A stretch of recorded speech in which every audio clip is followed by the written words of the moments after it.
आज हम कल परसों में विगत दिनों चीन के राष्ट्रपति माननीय शी जिनपिंग साहब ने कहा हम अपनी सेना के लिए हम इस्पात का दीवार खड़ा कर देंगे। चीन के राष्ट्रपति शी जिनपिंग साहब ने कहा हम अपनी सेना के लिए इस्पात का दीवार खड़ा कर देंगे। ये त्योहार चीन का नाम और निशान मिटाने के लिए शी जिनपिंग साहब लगे हुए हैं। चीन का दीवार ऐतिहासिक है। चीन का दीवार ऐतिहासिक है। आप उस दीवार से काम नहीं चला पाए, अब इस्पात का दीवार कहाँ तक बनाइएगा। चीन का दीवार ऐतिहासिक है। किसी में भी व्यक्ति में यह दम नहीं है, किसी भी देश में जो चीन का दीवार को तोड़ दे, चीन का दीवार को क्रॉस कर जाए। लेकिन शी जिनपिंग साहब का बयान से लगता है चीन का दीवार टूट गया है। अगर चीन का दीवार टूट गया है तो इस्पात का दीवार भी आप नहीं बना सकते। इस्पात का दीवार बना भी देंगे तो वह फुस हो जाएगा, क्योंकि आप तो कहने के लिए तो दुनिया को सर्वनाश कर देंगे, लेकिन आप कहने के लिए अमेरिका को आप धमकी देते हैं। भारत का तो कुछ महत्व नहीं है। ऑस्ट्रेलिया को भी, फ्रांस को भी, जापान को, तो जापान तो आप ही का है, ताइवान भी आप ही का है, लेकिन एक कदम भी नहीं बढ़ते हैं। ताइवान को आपका हिस्सा है, one China policy, one China policy, लेकिन आप उसको भी नहीं कैप्चर कर पाते हैं। और आप यह भी दुर्भाग्य की बात है, 2013 में जापान का एक द्वीप पर जो जापान के निवर्तमान दिवंगत प्रधानमंत्री जो थे, ये प्रधानमंत्री थे, और उस वक्त आपने धमकी दिया था। वह द्वीप एक जो जापान में द्वीप है, उस पर चीन ने कहा कि वह मेरा है, और अपनी सेना को आगे आदेश दिया अपने टारगेट में ले लो। और जापान को खुली चुनौती दिए थे तत्कालीन राष्ट्रपति, प्रधानमंत्री और वहाँ की सेना ने, चाइना की सेना ने, तो जापान का कोई भी व्यक्ति वहाँ जा नहीं सकता है। जापान के प्रधानमंत्री वहाँ जा नहीं सकता, जाएगा तो हम मिसाइल अटैक कर देंगे, हम पूरे जापान को नेस्तनाबूद कर देंगे। लेकिन तत्कालीन प्रधानमंत्री जापान के नहीं गए थे, लेकिन वे भी अपनी सुरक्षा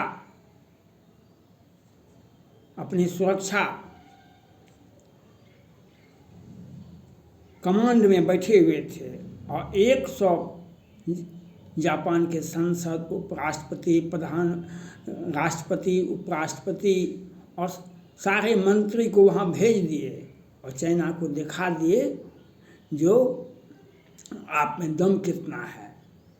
2013 में बोलने से शी जिनपिंग साहब कुछ नहीं होता है। आप तो 22 F-16 सारे विमान बना चुके हैं। अमेरिका तो आपके सामने कुछ भी नहीं है। लेकिन दुर्भाग्य की बात तो यह है, छोटा देश भी कोरोना का दवाई बना लिया, वह अराइवल कर लिया दूसरे देशों से। आपके पास में कोरोना का दवा आज तक नहीं हुआ। चोरी छुपे आप किसी के गाड़ी का मॉडल बना सकते हैं, वह साधारण इंजीनियर भी, साधारण मैकेनिक भी कर सकता है। आप 52 F-35 F-16 अमेरिका का विमान, जो दुनिया का सबसे बड़ा अत्याधुनिक परमाणु बम ले जाने में सक्षम है, आप वह भी कहते हैं बना लिए। अमेरिका से भी यहाँ सुपर सुरक्षित है, लेकिन वह डिजाइन है आपके पास में। आपके पास उसका मॉडल देखे हुए बना दीजिएगा। आपके अंदर में कोई टेक्नोलॉजी नहीं है, कोई टेक्नोलॉजी नहीं है। और दुनिया में जब कोरोना का दवाई नहीं है जिसके देश में, वह व्यक्ति हवाई जहाज कैसे बना देगा, परमाणु या बम कैसे फोड़ेगा। वह उसके पास में कुछ भी नहीं है। हाँ, कहने के लिए तो आप इस्पात का दीवार कौन कहे? चाइना का दीवार तो ध्वस्त कर दिया आपने इस्पात का दीवार बनाने की बात की। भारत ने, अमेरिका ने, जापान ने नहीं किया। आपने कहा हम सेना के लिए इस्पात का दीवार खड़ा करेंगे। इसका मतलब है कि चाइना का गेट, चाइना का दीवार, चीन का दीवार वह ध्वस्त हो गया है। जब दीवार ध्वस्त हो जाता है तो देश की सुरक्षा सुरक्षित नहीं होती है, देश की सीमा सुरक्षित नहीं होती है। आज चीन मुहाने पर खड़ा है। अगर एक गलती भी वह कर दे तो आज चीन कई एक भागों में बंट जाएगा। जैसे उनके छोटे भाई और दोस्त पाकिस्तान का 1971 में 2 भाग में बटा था, इन्हीं के फेर में अब पाकिस्तान एक बम फोड़े भारत पर, पुलवामा जैसा अटैक करे। इस बार हम उसको 4 भागों में बांट के दिखा देंगे, उसके 4 भागों में बांट के दिखा देंगे। और आप इस्पात का दीवार बना रहे हैं सेना के लिए, तो आप एक बार ताइवान पर ही हमला करके देख लीजिए आपका क्या हश्र होता है। इतिहास आपका बन जाएगा, इतिहास के व्यक्ति हो जाएंगे। आप कुछ नहीं कर सकते हैं दुनिया में। नहीं, अमेरिका को आया था जब ताइवान को आपने, एक छोटा सा आपका राज्य है, छोटा सा राज्य है आपका, उसको आप अपने में नहीं मिला सकते हैं। कल चाइना के विदेश मंत्री और रूस के विदेश मंत्री दोनों एक दूसरे से गले मिले और एक नई दोस्ती का पैगाम देने का दिए। वह रूस के लिए ऐतिहासिक भूल होगी। रूस के लिए, रूस का उपयोग चाइना आज तक करता आ रहा है, रूस का उपयोग करता आ रहा है। इसलिए रूस पर आज अनेक तरह की समस्याएं हैं, चाहे रूस यूक्रेन की समस्या हो या विश्व में उसका आर्थिक संकट हो या आंतरिक। रूस ने कभी भी कोरोना का विरोध, चाइना का कोरोना की नीति का विरोध नहीं किया, लेकिन कितने लोग रूस में मरे वह आपको पता है। आपका आर्थिक स्थिति, वह चीन का जो पैसा लेगा और अपने देश का विकास करेगा, उसका तो सीमा रेखा ही बदल जाएगी, उसके देश की संप्रभुता भी बदल जाएगी। चाइना से पैसा लीजिएगा तो आपके देश में आंतरिक समस्याएं पैदा होगी, जिसका ठिकाना नहीं। आज श्रीलंका में देखिए, आपने श्रीलंका में देखिए, आप वहाँ के राष्ट्रपति भाग गए, वहाँ से उस समय प्रधानमंत्री भाग गए, कौन कौन लोग भाग गए और दूसरे तीसरे व्यक्ति के हाथ में सत्ता आई। तो चाइना का पैसा लीजिएगा, कोई भी देश ले, पाकिस्तान ले कि श्रीलंका ले कि रूस ले कि कोई भी देश ले, चाइना की नीति चैनिक सैनिकों, चैनिक नागरिकों और चाइना के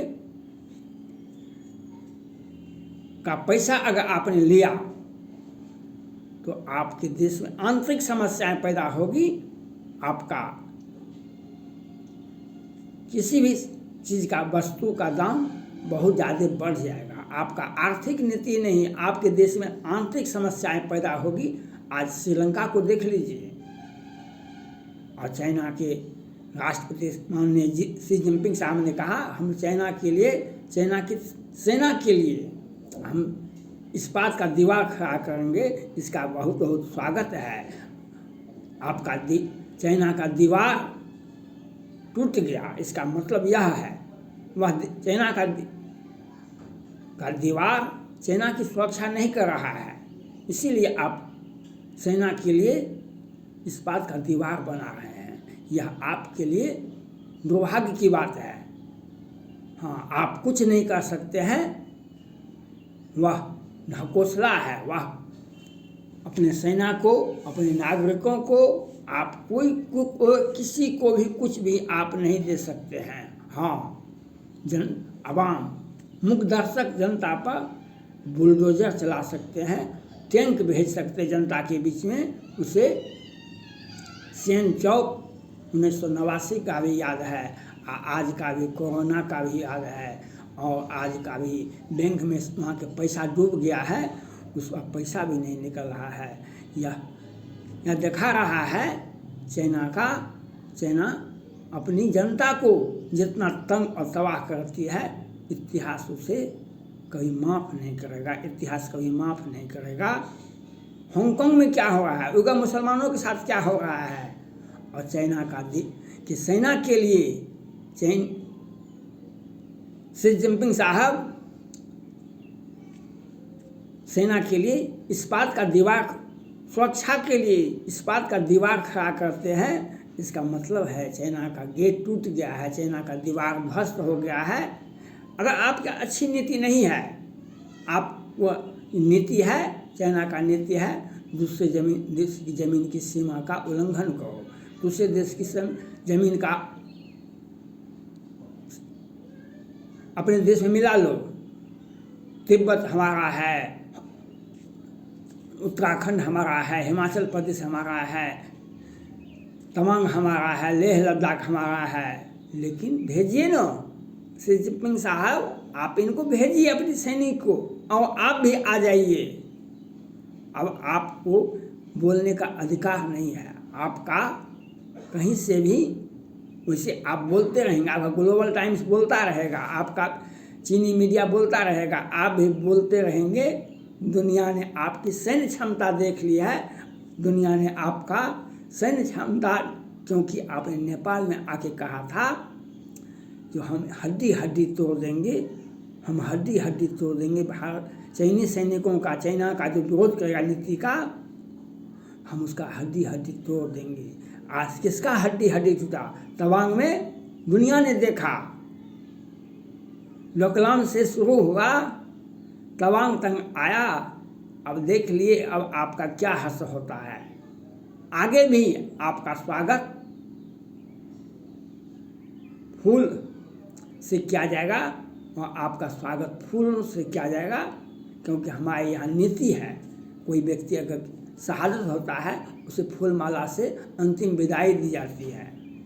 इसलिए आप इस बात का दीवार ही मत खड़ा कीजिए, एक चाइना के दीवार से भी ऊंचा इस बात का या सोना का दीवार खड़ा कर दीजिए, लेकिन आपकी नीति अच्छी नहीं है, आपका दूसरे देशों की मानवीय प्रेम नहीं है, आप मानवता का उल्लंघन करते हैं, मानवता को त्राहिमाम चाइना में हो रहा है।